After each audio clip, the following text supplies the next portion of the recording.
ರಾಜ್ಯದಲ್ಲಿ ಸದ್ಯಕ್ಕೆ ಏನೆಲ್ಲ ನಡೀತಾ ಇದೆ ಅನ್ನೋದನ್ನ ತಾವು ಗಮನಿಸ್ತಾ ಇದ್ದೀರಿ. ಅದರಲ್ಲೂ ಮುಖ್ಯವಾಗಿ ಸ್ಟಾರ್ ಹೋಟೆಲ್ಗಳ ಮೇಲೆ ಆಗ್ತಾ ಇರುವಂತಹ ದಾಳಿ, ಆಹಾರದ ಗುಣಮಟ್ಟವನ್ನ ಚೆಕ್ ಮಾಡುವಂತಹ ವಿಚಾರ ಆಗಿರಬಹುದು. ಇದರ ಜೊತೆಗೆ ಈ ದಾಳಿಯ ಹಿನ್ನೆಲೆ ಕೇಳಿ ಬರ್ತಾ ಇರುವಂತಹ ಹಲವು ರೀತಿಯ ಚರ್ಚೆಗಳು ಮತ್ತು ಆರೋಪಗಳು, ಆರೋಗ್ಯ ಇಲಾಖೆಯಲ್ಲಿ ಏನ್ ನಡೀತಾ ಇದೆ ಅನ್ನುವಂತಹ ಮಾತು, ಹೀಗೆ ಹಲವು ಪ್ರಶ್ನೆಗಳಿದೆ. ಈ ಎಲ್ಲಾ ಪ್ರಶ್ನೆಗಳಿಗೆ ಉತ್ತರವನ್ನ ಕೊಡೋದಕ್ಕೆ ನಮ್ಮ ಜೊತೆಗೆ ನಮ್ಮ ಸ್ಟುಡಿಯೋದಲ್ಲಿ ಇವತ್ತು ಆರೋಗ್ಯ ಸಚಿವರೇ ಇದ್ದಾರೆ. ಅವರಿಂದ ಹಲವು ವಿಚಾರಗಳ ಬಗ್ಗೆ ಉತ್ತರಗಳನ್ನ ತಿಳಿದುಕೊಳ್ತಾ ಹೋಗೋಣ. ಆರೋಗ್ಯ ಸಚಿವರಾಗಿರುವಂತಹ UT ಖಾದರ್ ಅವರನ್ನ ಈ ಕಾರ್ಯಕ್ರಮಕ್ಕೆ ನಾನು ಸ್ವಾಗತಿಸ್ತಾ ಇದ್ದೀನಿ. ಖಾದರ್ ಸರ್, ಕಾರ್ಯಕ್ರಮಕ್ಕೆ ಸ್ವಾಗತ. ನಮಸ್ಕಾರ ಸರ್. ಆರಂಭದಲ್ಲಿ ಹಲವು ಆರೋಪಗಳ ಬಗ್ಗೆ ನಾನು ನೇರವಾಗಿ ಮಾತಾಡೋದಕ್ಕೆ ಆರಂಭ ಮಾಡಿಬಿಡ್ತೀನಿ. ತಾವು ಹೋಟೆಲ್ಗಳ ಮೇಲೆ ದಾಳಿಯನ್ನ ಆರಂಭ ಮಾಡಿದ್ರಿ. ಸ್ಟಾರ್ ಹೋಟೆಲ್ಗಳು ಯಾವುದನ್ನು ಕೂಡ ಲೆಕ್ಕಿಸ್ತಿಲ್ಲ, ಯಾವ ಒತ್ತಡಕ್ಕೂ ಮಣಿಲಿಲ್ಲ. ಸ್ಟಾರ್ ಹೋಟೆಲ್ಗಳು ಮತ್ತೊಂದು ಮಗದೊಂದು ಎಲ್ಲಾ ಹೋಟೆಲ್ಗಳ ಮೇಲೆ ದಾಳಿ ಮಾಡಿದಂತಹ ಸಂದರ್ಭದಲ್ಲಿ ನಿಜಕ್ಕೂ ರಾಜ್ಯದ ಜನ ಬೆಚ್ಚಿ ಬಿದ್ರು. ಹೋಟೆಲ್ಗಳ ಒಳಗಡೆ ಏನ್ ನಡೀತಾ ಇದೆ, ಅವಧಿ ಮೀರಿದ ಹಾಲು ಸಿಕ್ತು, ಕೊಳೆತ ಮಾಂಸ ಸಿಗುತ್ತೆ, ತರಕಾರಿ ಸಿಗುತ್ತೆ ಅಂದ್ರೆ 1000, 2000, 10,000, 20,000 ಕೊಟ್ಟು ಇವರು ಅಲ್ಲಿ ಹೋಗಿ ಊಟ ಮಾಡೋದು. ಅವರಿಗೆ ಪ್ರತಿಯಾಗಿ ಸಿಗುವಂತದ್ದು ಕೊಳೆತ ಮಾಂಸ, ಕೊಳೆತ ಆಹಾರ, ಕೊಳೆತ ತರಕಾರಿ. ಇದು ಎಷ್ಟರ ಮಟ್ಟಿಗೆ ಅನ್ನುವಂತಹ ಅಸಲಿ ಸತ್ಯವನ್ನ ನಿಮ್ಮ ಇಲಾಖೆಯ ದಾಳಿಯ ಮೂಲಕ ಬಟಾಬಯಲು ಮಾಡಿದ್ರಿ. ಅದು ಒಳ್ಳೇದೇ ಸರ್, ಆಗ್ಬೇಕಾಗಿತ್ತು. ಈಗ ನೀವು ಇಲಾಖೆಗೆ ಬಂದ ಮೇಲೆ ಅದನ್ನ ಶುರು ಮಾಡ್ಕೊಂಡಿದ್ದೀರಿ. ಆದ್ರೆ ಇದ್ರ ಜೊತೆ ಕೆಲವು ಆರೋಪಗಳು ಕೇಳಿ ಬರ್ತಾ ಇದೆ ಸರ್. ಈಗ ನಿಮ್ಮ ದಾಳಿಯನ್ನ ನಾವು ಅಪ್ರಿಶಿಯೇಟ್ ಮಾಡ್ತಾ ಇದ್ದೀವಿ. At the same time selective ಆಗಿ ದಾಳಿ ಮಾಡ್ತಾ ಇದ್ದೀರಿ, ಕಮ್ಯುನಿಟಿ ವೈಸ್ ನೀವು ಬಿಡ್ತಾ ಇದ್ದೀರಿ. ದೊಡ್ಡ ದೊಡ್ಡ ಹೋಟೆಲ್ಗಳು, ನಿಮಗೆ ಸಂಬಂಧಪಟ್ಟಂತ ಹೋಟೆಲ್ಗಳನ್ನ ಬಿಡ್ತಾ ಇದ್ದೀರಿ. ನಿಮಗೆ ಸಂಬಂಧಪಟ್ಟದ್ದು ಮೀನ್ಸ್ ಆ ಕಮ್ಯುನಿಟಿಯ ಹೋಟೆಲ್ಗಳನ್ನು ನೀವು ಬಿಡ್ತಾ ಇದ್ದೀರಿ ಅನ್ನೋಂಥ ಆರೋಪವನ್ನ ಬಿಜೆಪಿ ಅವರು ಮಾಡಿದರು. ಸಾರ್ವಜನಿಕ ವಲಯದಲ್ಲೂ ಈ ಚರ್ಚೆ ಆಯಿತು. ಈ ಆರೋಪಗಳಿಗೆ ನಿಮ್ಮ ಉತ್ತರ ಏನು? ಅಂದ್ರೆ ಬೇಕಾದಲ್ಲಿ ಮಾತ್ರ ದಾಳಿ, ಸೆಲೆಕ್ಟಿವ್ ದಾಳಿಯ ವಿಚಾರವಾಗಿ.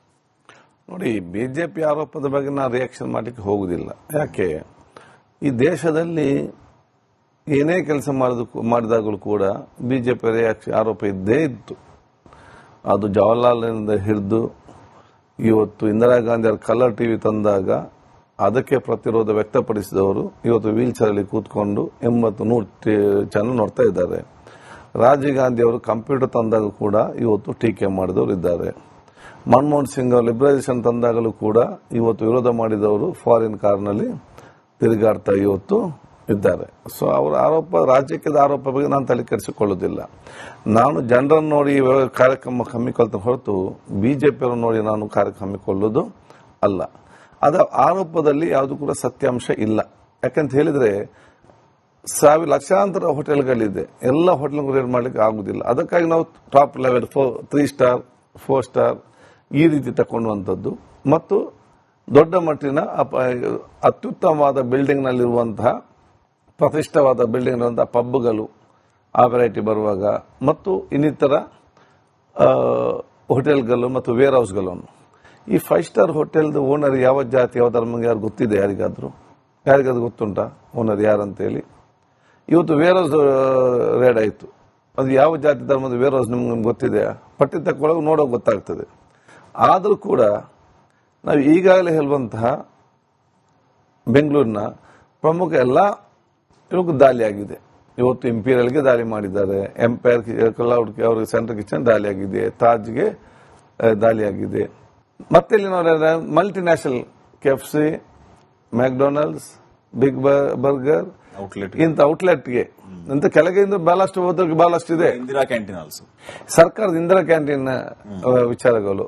ಅದೇ ರೀತಿ ನಮ್ಮ ಸರ್ಕಾರ ವಿಧಾನಸೌಧ, LHನಲ್ಲಿ ಆರೋಗ್ಯ ಸೌಧ. ಯಾಕಂದ್ರೆ ನಾಳೆ ಇದೇ ರೀತಿ ಆರೋಪ ಮಾಡಬಾರ್ದಲ್ಲ. ನಿಮ್ಮ ವಿಧಾನಸೌಧ ನೋಡಿದೀರಾ, ನಿಮ್ಮ ಇಂದಿರಾ ಕ್ಯಾಂಟೀನ್ ನೋಡಿ, ಇವರೇ ಹೇಳ್ತಾರೆ. ಅದಕ್ಕಾಗಿ ಬಹುಶಃ ಇವತ್ತು ಎಲ್ಲರ ಜೊತೆಯಲ್ಲಿ ಈ ಪ್ರಮುಖವಾದ ಇದನ್ನು ಕುರಿತು ದಾಳಿ ಮಾಡಲಾಗಿದೆ. ಅಲ್ಲಿ ಎಲ್ಲ ಬೇರು ಕೂಡ ಅವ್ರಿಗೆ ಕೇಳ್ಬೋದಲ್ಲ, ಆರೋಪ ಮಾಡೋ ಮುಂಚೆ ನಮ್ಮ ಅಧಿಕಾರ ಜೊತೆ ನೀವು ಫೋಟೋಸ್ ಕೊಡಿ, ಎಲ್ಲಿ ಹೋಗಿ ಅವ್ರು ಕೊಡ್ತಾರೆ. ಇದರಲ್ಲಿ ರಾಜ್ಯಕ್ಕೆ ಈ ಒಂದು ಸಂದರ್ಭ ಎಲ್ಲ ಒಗ್ಗಟ್ಟಿನಿಂದ ನಮ್ಮ ಜನರ ಆರೋಗ್ಯ ನೋಡಲಿಕ್ಕೆ ಒಲಿತು ಕಾಣಬೇಕು ಹೊರತು ಅನಗತ್ಯವಾಗಿ ಇಲ್ಲ ಸಲ್ಲದ ಜನರಿಗೆ ಸಂಶಯ ಮೂಡಿದಂತ ಮಾತುಗಳನ್ನು ಬಹುಶಃ ಯಾರೇ ಪಕ್ಷದವ್ರಿಗೆ ಆಡಬಾರ್ದು. ಹೋಟೆಲ್ಗಳ ಮೇಲೆ ದಾಳಿ ಮಾಡುವಂತಹ UT ಖಾದರ್ ಅವರು ಒಂದ್ಸರಿ ಶಿವಾಜಿನಗರ ಕಡೆ ಹೋಗಿ ಬರಲಿ ಅನ್ನುವಂತ ಆರೋಪ ಮಾಡ್ತಾ ಇದ್ದಾರೆ. ಶಿವಾಜಿನಗರಕ್ಕೆ ಹೋಗಿ ಬಂದ್ರೆ ಅಸಲಿ ಚಿತ್ರಣ ಗೊತ್ತಾಗುತ್ತೆ, ಅಲ್ಲಿ ಯಾಕೆ ಹೋಗ್ತಾ ಇಲ್ಲ ನೀವು? ನೋಡಿ, ಅದನ್ನ ನಾವು ಅಧಿಕಾರಿಗೆ ನಾವು ಹೇಳಿದ್ದೇವೆ. ಯಾಕಂತ ಹೇಳಿದ್ರೆ ಎಲ್ಲ ನಮ್ಗೆ ಒಮ್ಮೆಲೆ ರೈಡ್ ಮಾಡ್ಲಿಕ್ಕೆ ಆಗ್ತದ? ಅದಕ್ಕಾಗಿ ಒಂದು ಟಾಪ್ ಲೆವೆಲ್ ಅಲ್ಲಿ ಒಂದು ರೈಡ್ ಮಾಡುವಂತದ್ದು 5ಕ್ಕೆ ನಾಳೆ ಇನ್ನೊಬ್ರು ಎಲ್ಲ ದರ್ಶನ ಹೋಗ್ಲಿಕ್ಕೆ ಆಗ್ತದೆ ನಮ್ಗೆ 5ರಲ್ಲಿ. ಅದರಿಂದ ಮೆಸೇಜ್ ಹೋಗಬೇಕು 5ರಲ್ಲಿ. ಅವರು ಸರಿಪಡಿಸಿಕೊಳ್ಬೇಕು ಇದಕ್ಕೆ. ಆದ್ರೆ ಎಲ್ಲ ಎಲ್ಲೆಲ್ಲ ಹೋಗಿದ್ದಾರೆ ಆ ಮಾಹಿತಿ ನೀವೇ ಪಡ್ಕೊಳ್ಳಿ, ಎಲ್ಲ ಕೂಡ ಕೊಡ್ತಾರೆ ಯಾವ್ಯಾವ ಹೋಟೆಲ್ಗೆ ಹೋಗಿದ್ದಾರೆ. ಯಾಕೆ ಹೋಗ್ಬಾರ್ದು ಅಂತ. ಅಲ್ಲಿ ಯಾರು ಹೋಗ್ಲಿಲ್ಲ, ಇವರು ಹೇಳ್ದಕ್ಕೆ ನಮ್ ಯಾಕೆ ಹೋಗ್ಬೇಕು? ಇವರು ಎಲ್ಲೋ ಮುಂಚೆ ಹೋಗಿದಾರಲ್ಲ, ಇವರೆಲ್ಲೋ ಮುಂಚೆನೆ ಹೋಗಿದ್ದಾರೆ. ಇದರಲ್ಲಿ ಇವರು ಅಧಿಕಾರದಲ್ಲಿ ಇದ್ರಲ್ಲ. ಆಹಾರ ಸುರಕ್ಷತೆಯ ಬಗ್ಗೆ ಒಂದ್ಸರಿ ಶಿವಾಜಿನಗರಕ್ಕೆ ಹೋಗ್ಲಿ, ಅಲ್ಲಿ ಸ್ವಚ್ಛತೆ ಎಷ್ಟಿದೆ, ಆಹಾರ ಸುರಕ್ಷತೆ ಎಷ್ಟಿದೆ ಅನ್ನೋದು ಗೊತ್ತಾಗುತ್ತೆ ಖಾದರ್ ಸಾಹೇಬರಿಗೆ ಅನ್ನೋದು ಈ ಬಿಜೆಪಿ ಅವ್ರ ನೇರ ಆರೋಪ. ಹೌದಪ್ಪ, ಇವರ ಅಧಿಕಾರದಲ್ಲಿ ಇದ್ರಲ್ಲ, ಇವರು ಯಾಕೆ ಹೋಗ್ಲಿಲ್ಲ?